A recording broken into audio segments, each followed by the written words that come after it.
Hello, NABJ. Gonna let people start filtering in here, and we will be on our way. I see you guys coming in. I wish I had some Christmas music to play in the background that feels appropriate, perhaps. We could play some of the soundtrack. We should. I'll put it on. We should. I have several friends whose children and them, by extension, definitely know the songs right now. Look, that's Go. over there. You see him. You hear that?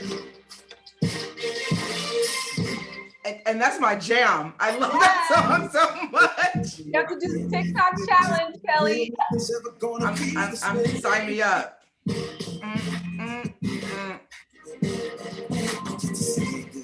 To the struggling life, say hello to the sky, spread my wings and fly away.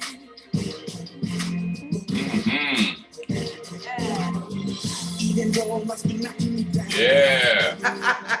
We get our party on. I was gonna say they didn't know it was a holiday party. This is replacing holiday party. Well, of course, I want to welcome the NABJ family to this virtual Q&A experience. Thank you guys for joining. Of course, I'm Kelly Carter. I'm the NABJ Arts and Entertainment Task Force Chair, also an entertainment reporter for ESPN's The Undefeated. And also, this is officially a Stan household of all things Jingle Jangle. You probably already know why, because you've already seen it, but let me formally introduce our guest today. Morgan State University and NYU alum David E. Talbert has earned an impressive 24 NAACP nominations amongst other prominent citations. He, of course, made his feature film directorial debut in 2008 with First Sunday, where he and I first met. And UNLV grad Lyn Sisson-Talbert is a mentor, mom, mega producer, and she is the best hair in all of quarantine right now. We of course are excited to have you both. My hair's not that bad. Your hair is dope too. Your hair is dope too. I got dope hair. Let me shout your hair out too, David. All right. No, we're really excited to have you guys join us for this NABJ virtual talk about a film that everyone on this call, I'm sure, has already watched many times by now, judging, of course, by my Facebook timeline, Twitter, and Instagram videos, and the fact that it's a top film on Netflix. Jingle Jangle is already an instant holiday classic. Thank you guys so much for being a part of this experience today. Thanks for having us. Good to see you again. Absolutely. Nice to see you. And of course, I want to let the people watching this virtual Q&A know, because this is how we do things in 2020. You see at the bottom of your screen, there's a Q&A chat function. Please, by all means, drop your questions in there, and I will happily answer them from our illustrious duo here. So I want to talk about where this idea first formulated. When did you start thinking about doing a holiday film, and how did that come together? I started writing it in '97, believe it or not. Wow. I just was getting, I was growing up, and who wants to grow up? Nobody. It's a trap. And so I wanted to write something that kind of made me feel good, like the movies when I grew up, like Chitty Chitty Bang Bang and Willy Wonka and the Chocolate Factory and Mary Poppins. So I started writing it, and couldn't figure out the music, and Lyn and I would go back and forth with the storylines and music. And then when our son was born, there's a difference between as an adult looking through the eyes of a child and as a child looking through their eyes. And so when he was born, I got a chance to see how he saw the world and the innocence and the imagination. And then that reminded me, and that started getting in my spirit. And I went to sit down with him to show him Chitty Chitty Bang Bang, one of my favorite movies. I said, we got popcorn. He was 4 years old. I said, it's time to see Daddy's favorite movie. Popcorn, like, yay, Daddy's favorite movie. It came on. I was saying, hi, oh, Chitty Chitty Bang Bang, Chitty Chitty Bang Bang, we love you. And I'm just all into it. And he's looking, I look over him and he's staring at me. I guess he's saying, who is this man? This big black father of mine is singing the happiest, whitest song ever. And so I Knew the routine. I said, Elias, you don't like this movie? And he's like, I'm like, you don't want to watch it? He was like, no, I want to play my Legos. I'm like, man, boy, get. You ain't gonna ruin my childhood. And then I looked at him walk away, and I looked at the screen, and I'm like, this is perhaps the whitest movie ever made. But we didn't have anything else when we were growing up.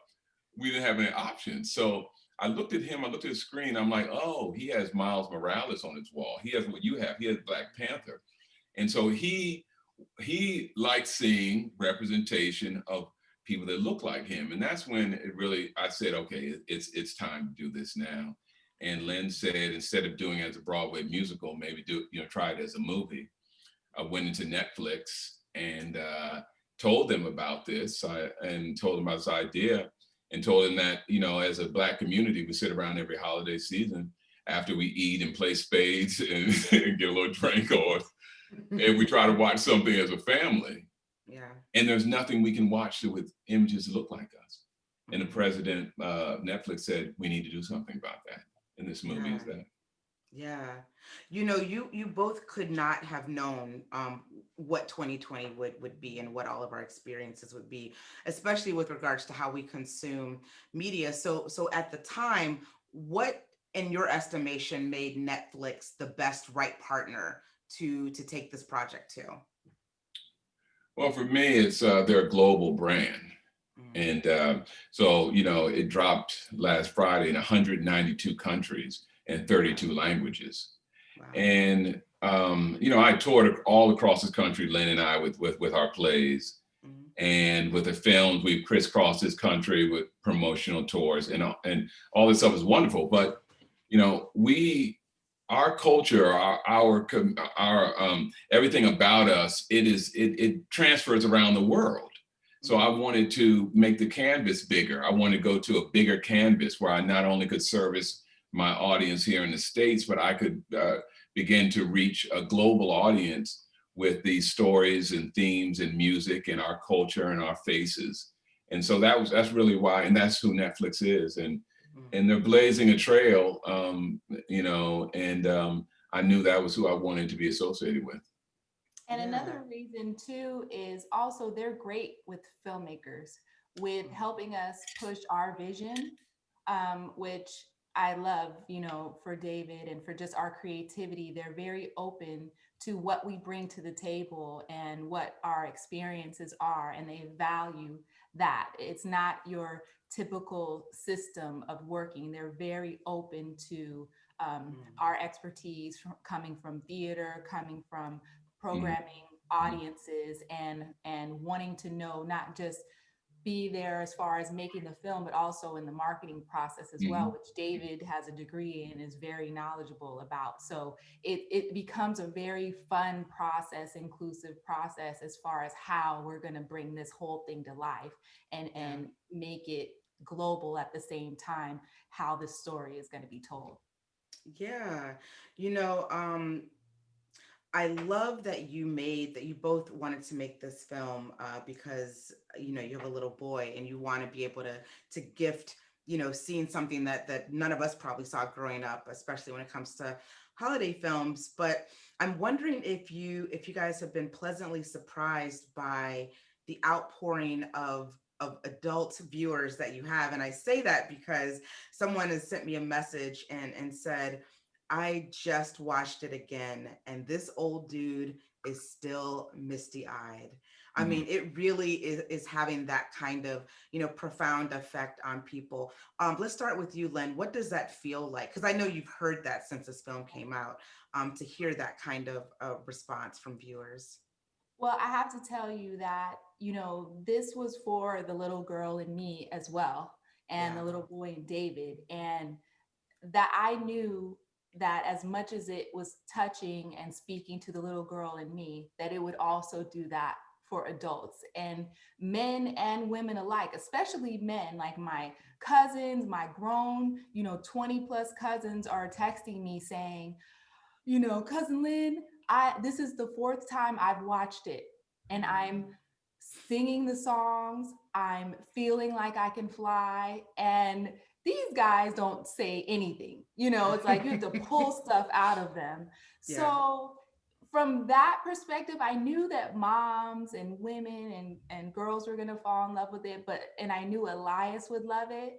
And so I was hoping that the guys would open themselves up a little bit to Yeah. fall in love with it as well. And I feel the circumstances have done that also, you know, because it's like, we need some joy, we need some happiness, and any chance that we could just let it shine in and soak in, I think we're all doing that. So that was my hope, and it is happening, and I'm so excited and so grateful for that, because it's mind-blowing to see just someone's eyes and someone change completely. These messages, long messages from people just explaining every little detail, and Lynn and what and this and it's great. It's great. It's amazing. Yeah.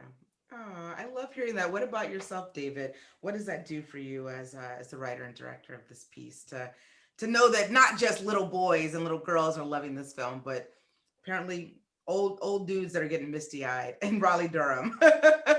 You know, it's overwhelming. You know, it's overwhelming. You know, the movie has as much for adults as it does for children. Yeah. You know, I've been Jeronica's Jangle, and many of us have, who have been holding on to an idea, a thought, a vision of something, and you just stop believing in it. People tell you it doesn't work, or it's been stolen from you, or someone else is, you know, is taking your idea, and you end up, well, okay, well, you know, this is the best it's going to be, and you kind of retreat. So it was really a movie for me because, you know, like the robot was sitting up for 30 years in Jeronica's attic and always worked. This script has been sitting in the attic of my hard drive for 22 years. Wow. And it's always worked.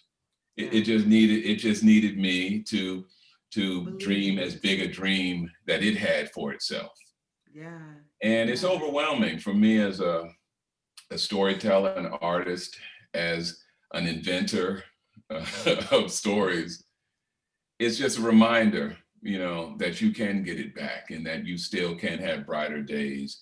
So it's very moving, very emotional for me, and probably for the brother, you know, who saw that. So it's I'm very thankful, though, humbled, grateful, thankful. Yeah, I mean, honestly, the praise is coming in. This almost is starting to feel like an appreciation hour for the Talberts, because someone just said, you know, thank you to you too for giving our culture a great holiday present. And I will add to that, at a time where Black people really needed a hug, you know, in particular, and obviously you guys didn't have that anticipation, but tell me a little bit about, you know, this film coming out during such an unprecedented year, but also a year that, on top of a global, international, you know, health pandemic, you also have, you know, what we've been sitting in too in 2020, and what it means that this film is arriving at this time. Well, you know, I call it an imperfect storm. And you know, all the things with social unrest and political shenanigans and the pandemic. You know, you need something to remind you that that there's light at the end of the tunnel, and hope still abounds, and that you need permission to sing again and connect as a community, as a family again. And we lead with heart and humanity. And song is a universal language. It connects us all. And so, but for our community, it really reminds us how vibrant and creative we are. All of the buildings in the whole film are named after Black inventors and innovators and scientists. And first, you have Tharps and Music Co. That's Sister Rosetta Tharp, who's a godmother of rock and roll. You have North Star over there, of course, that's Frederick Douglass. You have Carver Groceries. You have Sisson Arms is the pub. Well, that's named after Lynn's father. He was the first Black optometrist in Las Vegas. A.M. Woods, so that's my great grandmother. She was one of the founding pastors of the Pentecostal movement in DC. So we have J. Lewis Law, John Lewis. So what we're doing is when a little boy, Edison, introduces himself, she says, his daughter says, well, I'm Journey, Jeronica's granddaughter. He says, I'm Edison Latimer. Now that's after Lewis Latimer. Lewis Latimer, of course, is the brains behind it. So I didn't want to give Edison, Thomas Edison. I wanted, hey, Edison Latimer. This is the dude who made the filament, and who. So it was important to honor all of that and all of that, and show us at the height of our excellence, our alchemy, and our innovation. Yeah. You know, I'm a journalist, which means I'm supposed to speak the truth. So I have to tell you, I don't know if I've ever seen this kind of an appreciation for film. And we've done a lot of these before. The way that I'm seeing right now, you know, someone else said, this is such a beautiful, perfect example of what it is to, and this is in all caps, truly believe, superior work, thank you, and yes. It screams for a Broadway stage. It speaks directly to and about our ancestors, the look, the message, the spirit. Fabulous, with a bunch of exclamation points. Have you guys thought about, and thank you, Angela, for that comment. Have you guys thought about what happens beyond this film now that it's out and it's getting this reception? Are you thinking you want to go back to your roots a little bit once the world changes again and we're allowed to do stage musicals and things like that? Is that something you guys are thinking about? We're gonna pop our collar on the stage now. You know, Lynn and I, that's where we come from, and it's gonna live on the Broadway stage as a perennial, and something that we can celebrate live, and then go back home and watch it on the television. But can you imagine the Broadway? You coming in there to theater and jangles and things. As soon as you walk in the door, it's jangles and things, and that curtain comes up, and you see the vibrancy of our song and dance, and the vibrancy of the costumes and the choreography. The costume, that was all Lynn's idea, mixing. She mixed in the Victorian.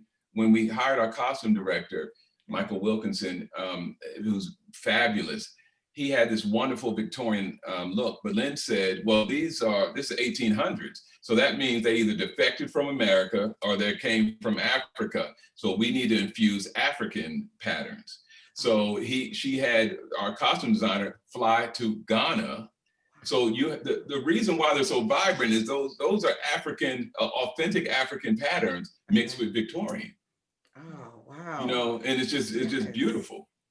I love that nuance, and Lynn, of course, is a costuming goddess. So whatever she says, I'm sure goes with that. Miss award-winning costume designer. You know, one thing that I found myself thinking while watching this was how even when we make Black art, we still are inclusive. You know, Black filmmakers are still inclusive. I can't tell you how many times I see a film and I think, wow, like.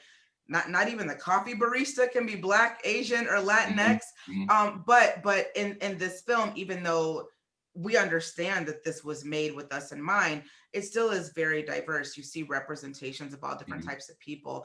Do you find that you spend a little more time than filmmakers who aren't of color discussing little nuances like that to ensure visibility in this way? And what are those conversations like with the studios to be as inclusive as this film actually is? Well, when we were doing the casting for all the extras and around the town, the casting director in Europe brought the whole pictures. You know, that's what they do, and all the pictures was just Black, every Black person in Europe. And I said, this isn't Wakanda. And then they said, what do you mean? I said, we're not in Wakanda. I said, this is a international city, and I want it to be representative of the world. And he said, well, I thought it was, and it just stumbled. I said, a Black movie? And I said, well, what makes it Black? Well, and then you're stumped, because, you know, if Wakanda had to be all Black, because that's what it is, and that's what you wanted it to be. But I wanted to make sure that we didn't get put in a box of just something for one race. It was very intentional in its representation. Of course it was, and beautifully so. But it leads with its heart and humanity.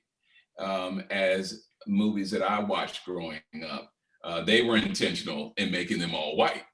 but what they were about, with the wonder and the joy and all those kinds of things, they led with that. So those are some of the challenges that we have, but we overcome quick. Now, conversely, in the song "Make It Work," the anvil guy that was hitting the anvil, they were bringing me all these people to hit the anvil, and I said, no, not them, no, not them. And finally I said, get me the biggest, blackest man in all of London. And I need him to whack the hell out of that anvil.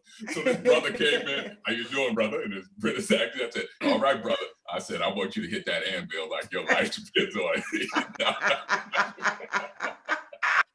Oh my God, I remember that. I'm gonna go back and watch it, but I have that in my mind. That is so great. Oh my God.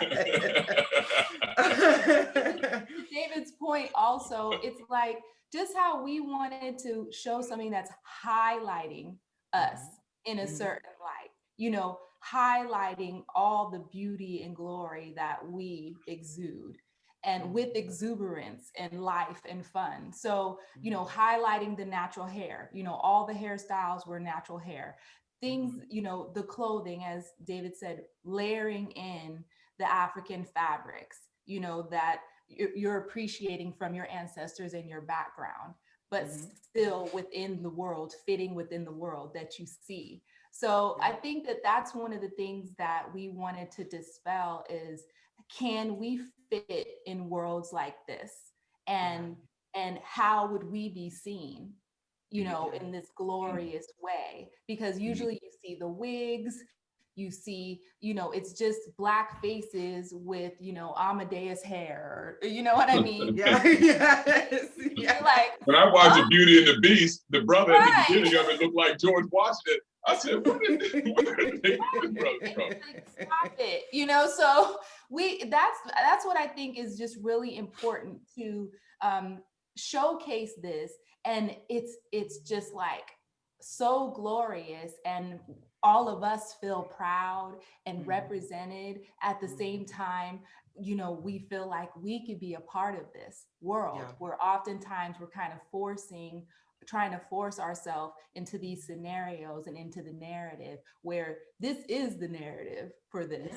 You know, and I talk and you know, we talk to our son all the time about talk to him about the slavery and all those things and all that we had to overcome. But I didn't want the only aesthetic of Black people in the 1800s to be with a whip against our back, and how we were owned by someone, and how we were raped and pillaged, and how we were powerless, and all that. I don't want that to be the only aesthetic and the only image and the only story, because the reality is it's around the world. Even though that was going on here, we were inventors, we were alchemists, we were scientists, we were kings, we were queens, all that stuff.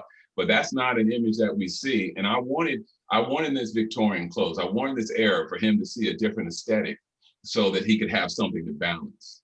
Yeah.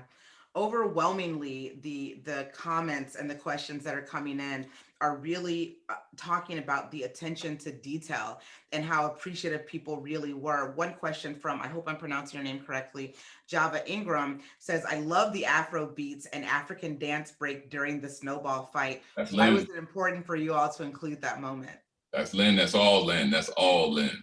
Okay. That was extremely important because that was a song that was like my wake up song, you know, by Biza Kadi. It was called Asu. And from Ghana. From Ghana, I'm saying. He's from Ghana, yes. And he, so when we were working on that scene, I took the stuff to our choreographer, Ashley Wallen, and I was showing him videos and I was showing him things of what we wanted for this scene to feature and show. And that was the song that we used for them. Like, this is the type of song, this is the type of beat we have to have. So we had that playing in the streets of Norwich in England. And actually one of the people on our team, Angela, who was one of the hairstylists on our team, and she is from Africa as well. Her ancestors are from Africa. Her, parents. She said, Lynn, I never thought in a million years I would hear Visa Kadee in the streets of Norwich. So thankfully, once we got into post, there wasn't anything to top that song. So I had our music supervisor, Julia Michaels, get in touch with him, and him and I did a Zoom. He's in Ghana, like in his garage studio. I'm here, and I showed him the scene, and he was just like, I love it. I'm down, I'm in. So he did a special Assume remix for us, a Jingle Jangle remix for the film. And now he's trending in Ghana. He's trending in Ghana. This allows him to add another life to what he does. It's making Ghanaian people feel so proud. The little girl that's in the middle, her name was Princess K. She's actually a dancer from her family's from Ghana, and the Ghanaian government is calling her to come there and speak on, how she got in this film. I mean, it's creating lives of its own and showcasing things that wouldn't necessarily get any love just by putting a song by Visa Kadee in there. So that right there is things like that is what I wanted to share something that was of the world with everyone, because I don't care who you are. You hear that, you can't at least shake your shoulder a little bit, you gonna move a little bit. So that was the whole thing. And for us, there are no rules for us. It's about feeling, it's about putting good in the world. And that's what we were able to do. And it like really touches our heart. Yeah, I know we have to wrap up soon. And again, judging by all of your fans that are in this Zoom right now, they really appreciate this movie, and this movie is so important to them, and it's not even a week old. I was gonna ask, I feel like you guys are both the kind of filmmakers who take your time with projects, and I think it takes a certain amount of discipline and thoughtfulness to be as measured and I think as paced as you guys are. Like, you're not doing something every year. Not that there's something wrong with that, but you guys really, you worked on this for 22 years, or at least you had this idea 22 years ago. What's the strategy, for the Talberts as this filmmaking duo team, especially moving forward and especially after this initial success of this film? How are you guys working? My strategy is do what she tells me to do. You're a smart man. Let me tell you something. Early in the marriage, I resisted. Yeah, early in the marriage, I resisted, like I knew something. And like I knew what the best I was doing, and you don't know what you do. Look, this woman has led me down the path of opening up my mind aesthetically, opening up my mind, taking me places and ideas and things. And, she's had my back, and I couldn't be more proud of her as the lead producer on this film. One of the biggest budgeted original films ever with a Black woman as lead producer. And I couldn't be more proud of her and being able to get recognition for what she has done now with us and our work for 20 years. So, it's continuing to open up the door for ourselves and opening up ourselves and doing things at the highest level. Yeah. Like Ryan Coogler did with Black Panther. Yeah. He did it at the highest level. He set that bar so high. So now other superhero movies can come behind him because of that success. So that's what we were hoping to do with this, so we could open up the door for more opportunities for our faces, people of color, faces of people of color, to be in this world, to be represented, to be at the seat of the table in worlds of wishes and wonder. So that's what my thing is. And ditto to that. And at the same time, I think that our discipline and our background being in theater, we never had the luxury of time. We had to get things done in a certain amount of time with a certain budget. So we have a different work ethic and mentality. So fortunately, him incubating this for so long while we're doing other projects, it was definitely leading up to this. I'm so happy that people get to see every aspect of all the things he's ever done in this one film, you know, because it's like to be doing musicals for all these years, and this is our first musical film. Yeah. You know, so you and I were talking, Kelly, things happen for a reason, and how things happen for a reason. So we're just really grateful for that, and want to continue to be mindful of the projects we do. And thankfully, this opens, as David said, opens a door for us to do things that we've always wanted to do, and continue to break new talent, continue to push boundaries. And that's really what we want to do. At the end of the day, we just want to do what we love and feed our family. You know what I mean? I love that. Yeah. So Yeah. we're grateful for this opportunity, and for the support of Netflix and all of everyone, all of you. And just trying to keep it going. I have to say, for me, when you spent so long trying to just do the right thing and push through, and especially in this industry, you sometimes get discouraged, when you don't see things pan out how you would hope. So it's kind of nice for things to pan out, and it makes me say, and I hope it makes other people say by seeing us, that when you put good in the world, it does come back. It comes back. Absolutely. And then some. And thank you. Before I let you guys go, the last question, and it's probably the most controversial one, and I saved it for last for a reason. What did the most important critic say about this film? Your son. How did he feel about this film?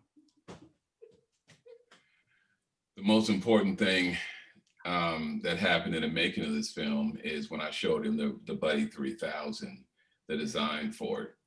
And he said, I said, "You like the Buddy?" And he says, "Yeah." He said, "What can he do, Daddy?" And I said, "Well, he can walk, he can talk." I thought I was saying something. And he said, "Well, can he fly, Daddy?" And I hadn't thought about it. And I said, yeah, Elias, he can fly. And then he looked at me and said, "Daddy, can I fly?"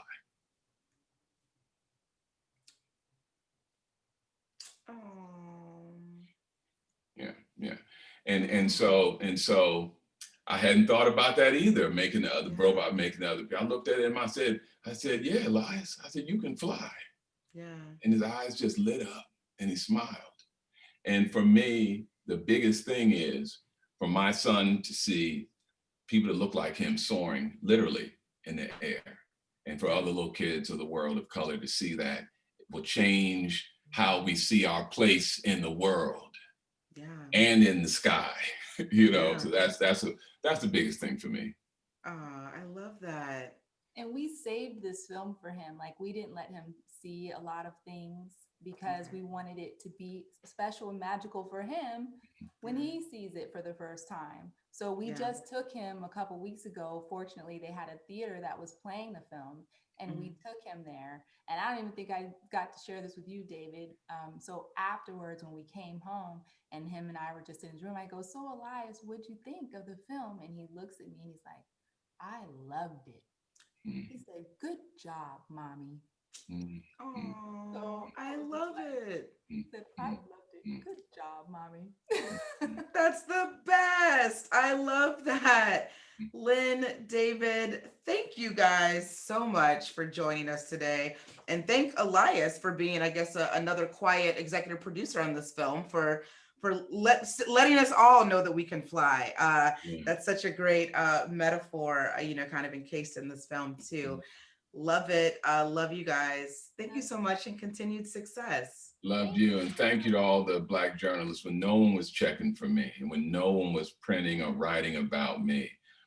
Black journalists kept me alive, kept my name in the swirling around, and kept encouraging me, that my art was valuable. So you're valuable to me. You're valuable to me. And thank you. I love that. Thank you guys. And of course, stick around. I'm going to kick it over to Travell, who is going to bring in yet another really great film that is coming from Netflix. Hi, Travell. Hello, Kelly. Hey, Lynn. Hey, David. Hey, You love the rap. again. Yes. You know, I had to look cute because I knew Kelly was going to be here, so I had to put some things on. You know. I think Glenn would look good in one of those raps. How you doing? My brother. How are you, young man? Man, brother, I cannot wait to see this, brother. I can't wait. I'm going to get out of the way and let you do you, but I honor you and I bow down and thank you, brother, for being who you are. Thank you, brother. Hey, man. Just trying to be like you when I grow up. Come on, man. Come on, man. God bless you all.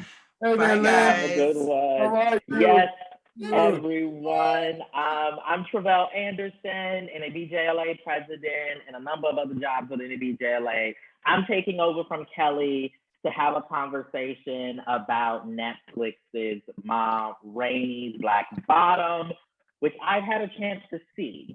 All right. And when I tell y'all, y'all don't want to miss this. Okay. I'm being serious. Okay. We're bringing up, we have Glynn Turman here, who's one of the actors in the film. And I know we're bringing up George C. Wolfe, who is our director. Until we get George up, Glenn, I'm going to come to you. Talk to us a little bit about your relationship to August Wilson and August Wilson's work. I know it predates Ma Rainey's Black Bottom. Well, yeah, this is the third production that I've done of August's, although I've done readings of about 2 other of his plays.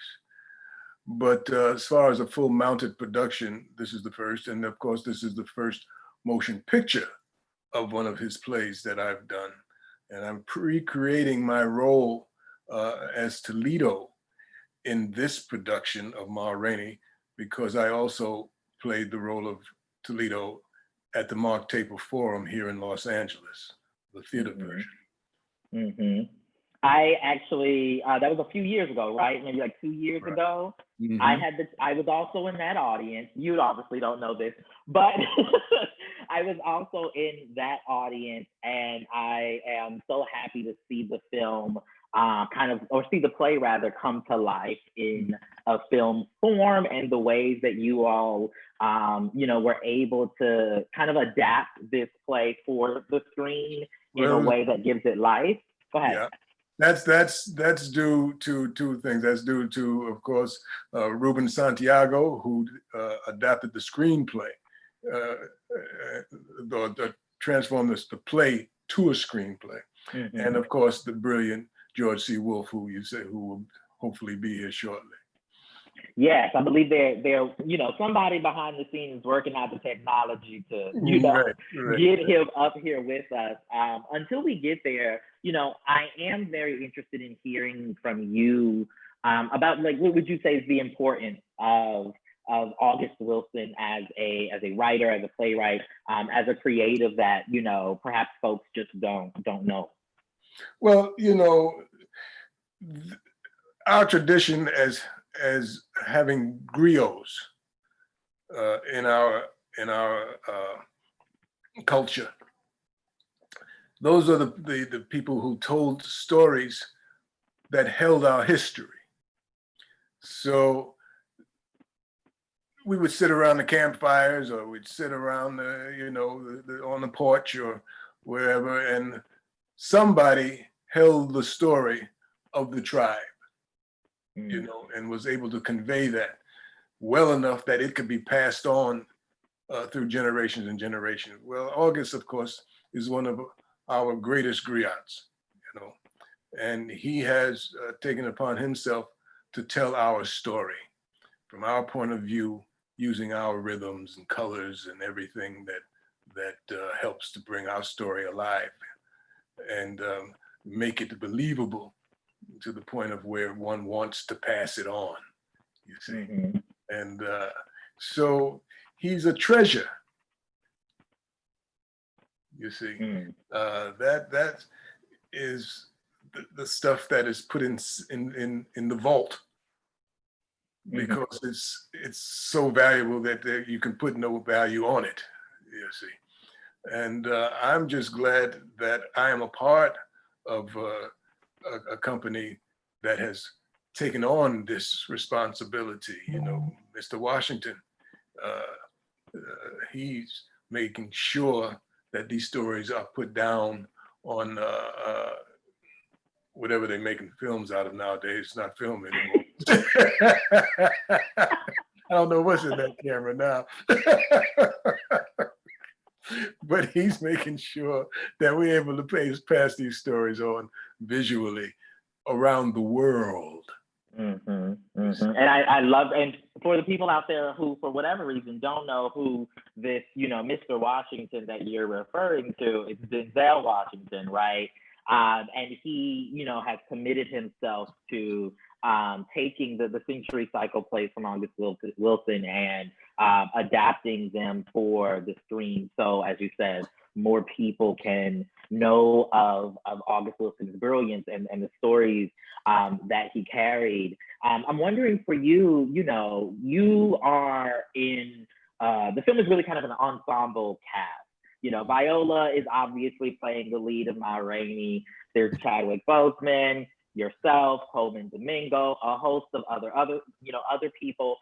I'm wondering for you, what was it like to just step back into the role of Toledo and to now do it, for the screen instead of the stage? Well, I was aware of that reach. I'm aware you're aware of that reach. I've been in the business long enough to know the power of cinema or the power of television. Whereas the play where we would reach maybe, 1,000 or so people per night, over the course of a 6-week run.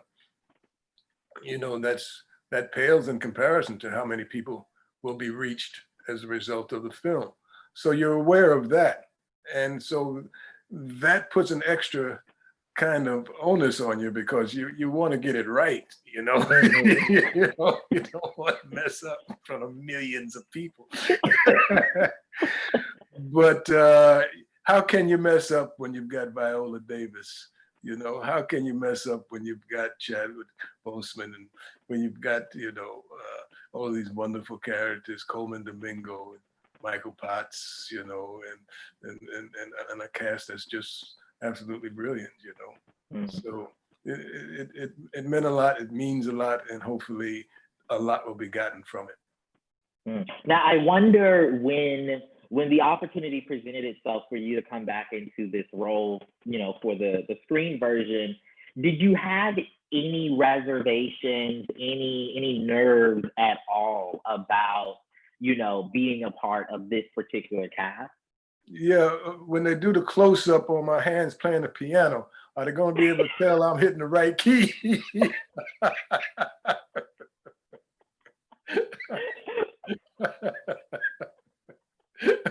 Is some smart musician going to be sitting in the audience and say, "No, that was a C flat. That should have been a C flat. He didn't hit the right key there." So I was counting on the wonderful Bradford Marcellus to make me look sufficient as a musician, and I'm pleased that I couldn't have had a better coach. I love that. It looks like we have George now. There's George. We're going to mute George. We're going to get somebody to unmute you.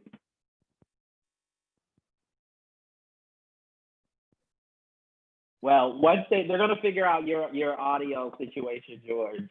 But, there we go. Hear me now? There we go, yeah. I can hear you now, yeah. I've been watching you guys talk for the past 10 minutes, and I'm screaming at my computer, "Let me in, let me in." But you all were handling it without me, so I am humble. I should go to bed and let you all keep talking because both of you all were brilliant. So I'm just going to go right now. Thank you very much. No. We need you. We need your brilliance. Yeah, we need you. Don't you go anywhere, George. I was sitting there screaming, "Hello!" Oh, but anyway. Well, so George, I'll come to you, you know, as the person who's like directing this ship. For the folks who out there who may not know Ma Rainey's Black Bottom, may not know, you know, beyond what Glynn has just told us about August Wilson, could you give them kind of an introduction about the play, the film, and what you think they can expect? Well, the play is an extraordinary play. It has unbelievably powerful characters saying unbelievably powerful words. So that's just a general, George, saying, oh my God, what an honor to work on it. Ma Rainey is considered the mother of the blues. She was a Black showbiz entrepreneur. She was an out lesbian. She sang songs about it. She was a very powerful woman. She owned 2 theaters in Georgia, and she had a band, and she recorded with Paramount Records, and which was considered to have the most inferior equipment versus Bessie Smith, who was recording with a different operation out of New York, and they had better equipment. And in August's play, it's not Paramount Records, but Ma has journeyed to Chicago for a one-day recording session with her band. And Ma Rainey takes nothing from nobody. She is powerful and commanding, and you see a person, and one of the things that instantly really, really fascinated me about the piece is, at a time where, at a time of Jim Crow South, of lynchings happening on a regular basis, one of the dynamics that was also a part of the South is that because of those rules, it was left to Black people to care for, create, and protect their own. And here this woman was able to build in her own version of an empire, of an entertainment empire, and employ all these people. One of the beginning images that was added to the film, you see a line of Black people waiting to go inside this tent show, and you see Black hands put coins into other Black hands. So that's herself, and that's her relationship to the world. And then she journeys to Chicago for a one-day recording session, and she comes into contact with Irving, her agent manager, and this guy named Sturtevant, whose studio it is. And there are a series of power struggles going on with them, as well as with Levy, her trumpet player, cornet player, who is brilliant and brash and knows no boundaries, and has a sound that is connected to the future, and is also young and clueless, because he decides he's going to go after Ma's girlfriend, because when you're young and clueless, that's what you do. You try to sleep with your boss's girlfriend. Okay, so and it's about.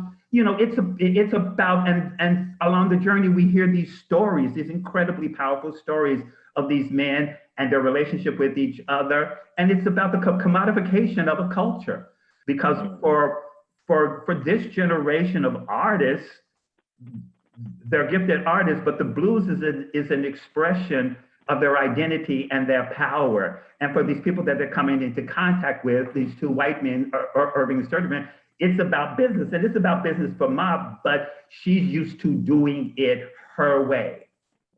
And the dynamic is one of the things I think is really interesting is Levy actually has a sense of the future, but because of the scars of the past, and that's the dance that is, and that's the dance of America. All this, the promise of the future, is it going to happen, or will we continue to be devoured by the unresolved scars and pain of the past that have not been resolved?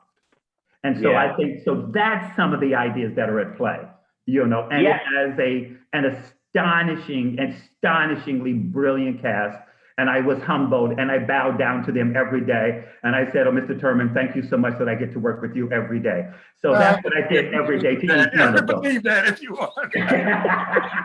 Oh, Mr. Turman, do you need some tea? Can I get you some tea? So that's how I was every day with the entire company. Sure. That's how he was. Exactly. Sure. Exactly.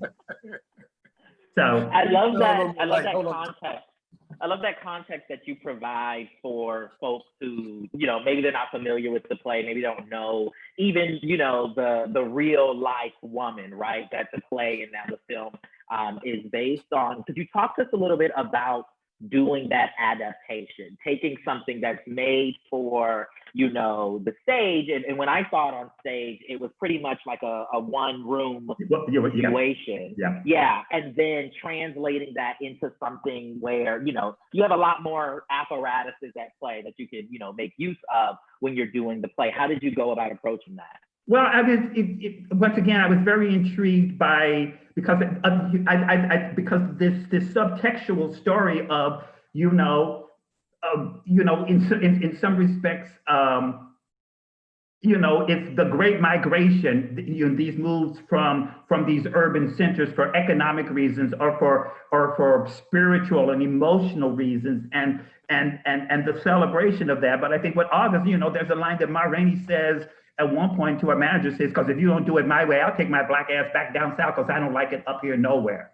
And the fact that this woman in the South is able to craft, because of segregation, her own power structure, but by virtue of coming to the North, she has to dance with the white power structure in order to get her work done. I will never forget, Barbara Walters and Richard Pryor did a series of interviews. And at one point she said to him, "Richard, you're angry." And he says, "Yes, I am." And he said, "You want to know why?" He said, "Because when it comes to comedy, there is nobody better than me. And I still have to ask other people's permission to do what I do."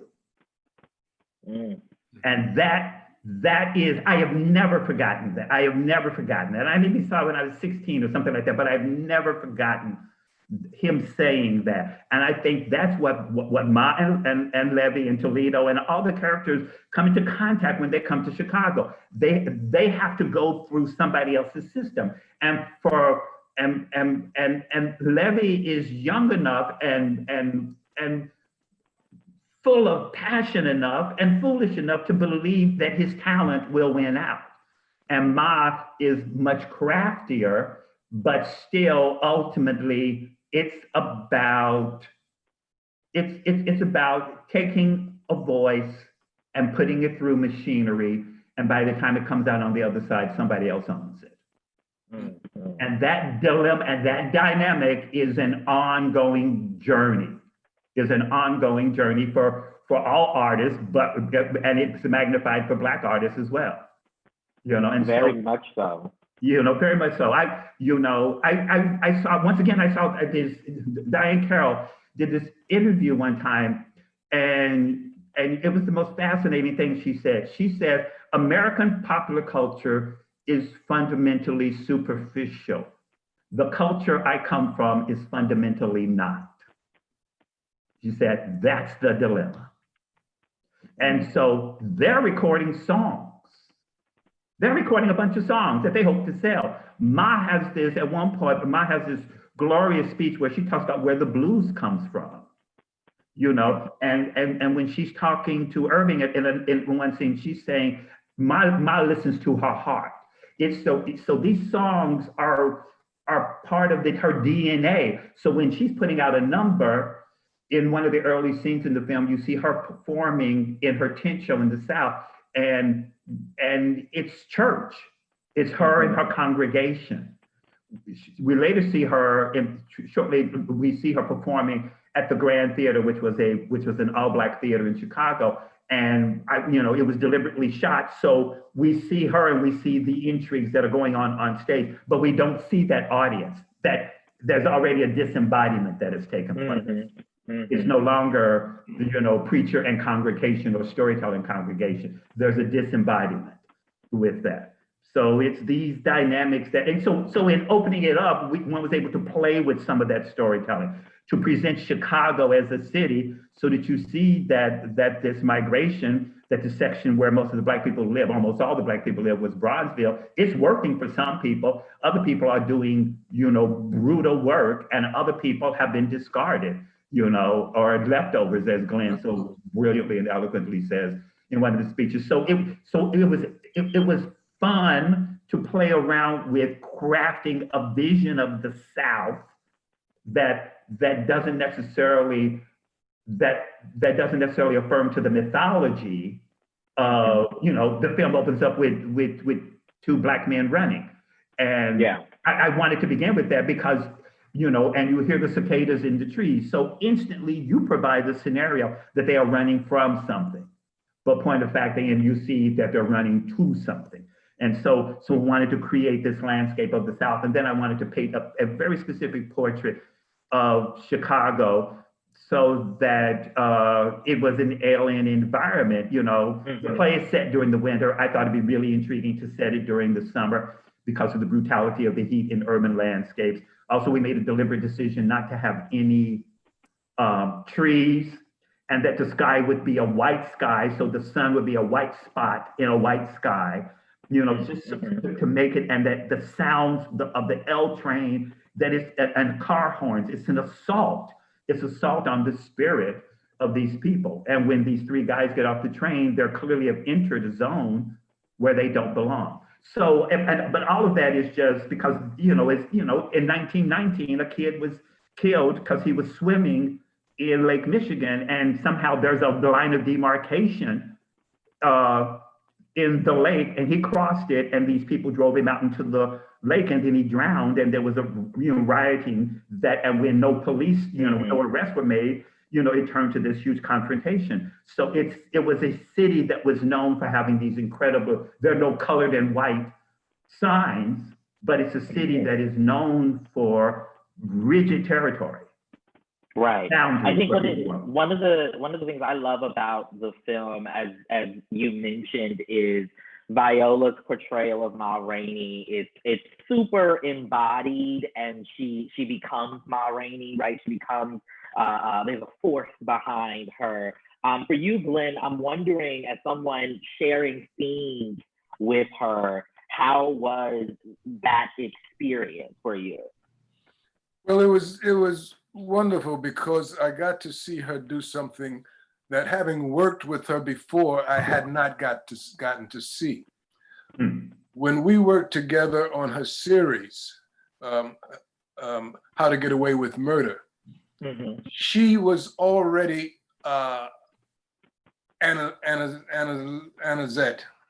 Annalise. She had already created that character, and the components were there, and she came with it already intact as she and I went about portraying the roles in the script. But from this point of view, I got to see her develop the character. You know, I got to see her work from the beginnings, from the first table read, you know, through her work with George, through our work together as an ensemble, and to see her put the layers together that eventually became what you saw, you know. So it was fascinating to see that process in a woman and an artist so dedicated and so proficient at her craft, you know. So it was really kind of cool. Yeah. I love that. And I have to also, you know, highlight Chadwick's performance in the film, which is also equally as powerful and equally enthralling.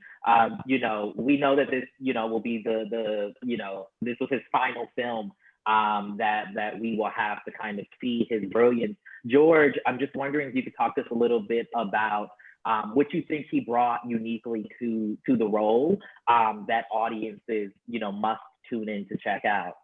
Well, I mean, the thing that's just really extraordinary about the writing demands all.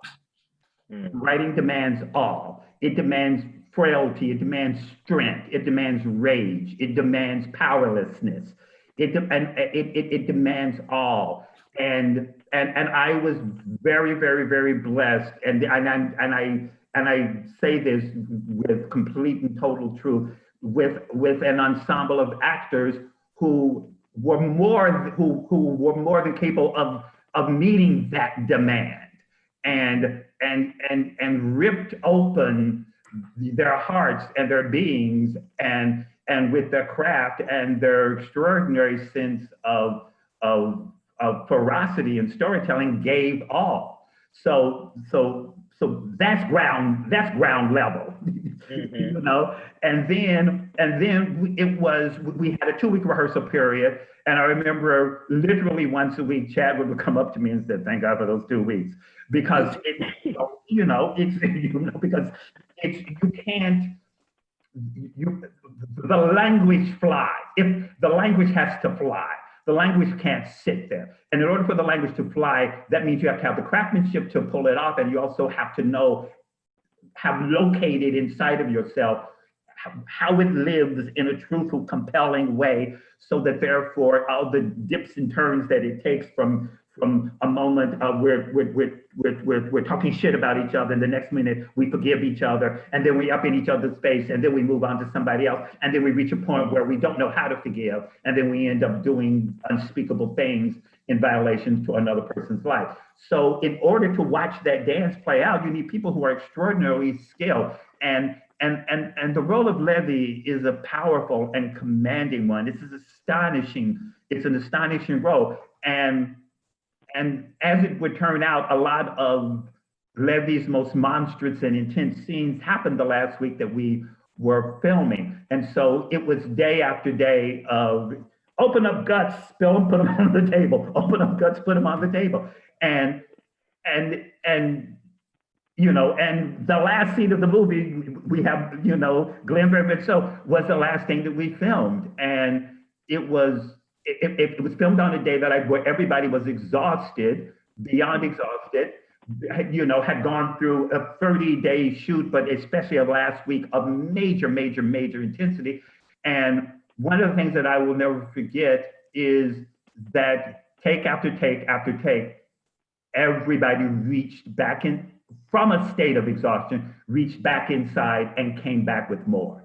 And so, and my image, the image that is, permanently planted in just outside of the band room where we were filming most of these scenes, were these stairs that the bandmates came down, and that at one point, Levy has a scene with Sturdivant in. And at the end of each of those takes, Levy was over, like, reclining on those stairs, like inside of himself, one exhausted and physically recovering from the work that had just been done. And he'd look up and see me coming toward him, and I said, "Are you ready for some notes?" He would just go.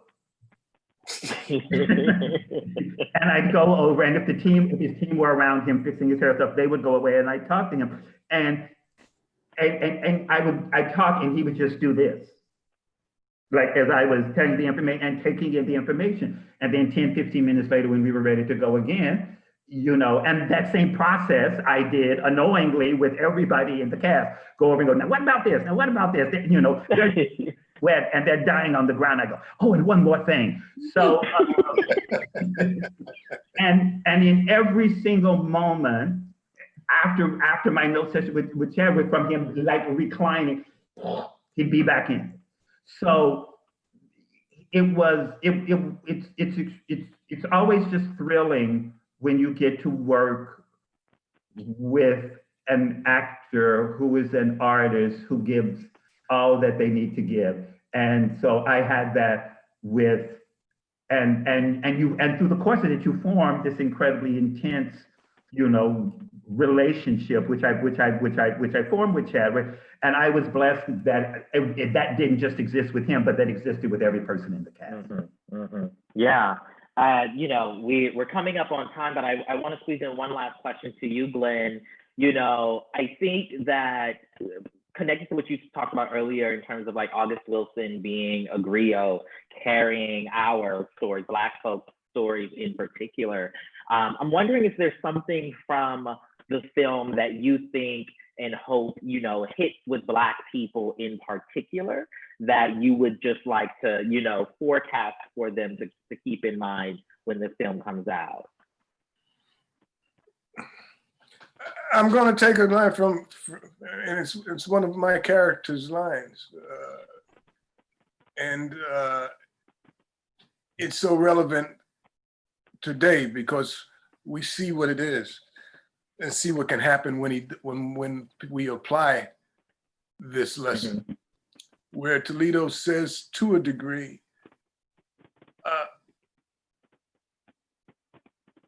Niggas always looking to have a good time. Mm. What's so important about having a good time? We've all got to come together. I ain't just talking about me, I'm talking about you, Cutler, Slow Drag, all of us. All of us got to work together. What, you think I can do this by myself? Now that's a paraphrase of the thing. But I want to say that this election that we just went through is a perfect example of what happens when we come together. There was a man of poison, or a nation poised to poison us for our demise. And had we not come together, had we not overcome the thought of, oh, I don't matter, this don't count, my vote ain't gonna count, it ain't gonna do nothing, ain't nothing gonna change, I ain't going out there, it's too cold, it's too this, I ain't standing on that line, it's a COVID out there, I ain't. If we had not gotten over that BS and went out there and did what we had to do, all of us together, and I call it, Toledo says together. Yeah. All of us together hadn't gone out there and done what we did, well, it'd be a different day. And that's what August was talking about. I love that. Thank you so much for that, Glenn. Thank you, George. Thank you both for joining NABJ. Everyone out there, make sure you tune into Netflix on December 18th to catch Ma Rainey's Black Bottom. I've seen it. You want to watch this movie. I promise y'all. Thanks everyone for being here, for joining us for this Netflix doubleheader of Jingle Jangle and Ma Rainey's Black Bottom. Follow on all the socials. Y'all know how to do that stuff now already. And we will see y'all next time. Thank you, George. Thank you, Glenn. Thank you. Thank you. Thank you.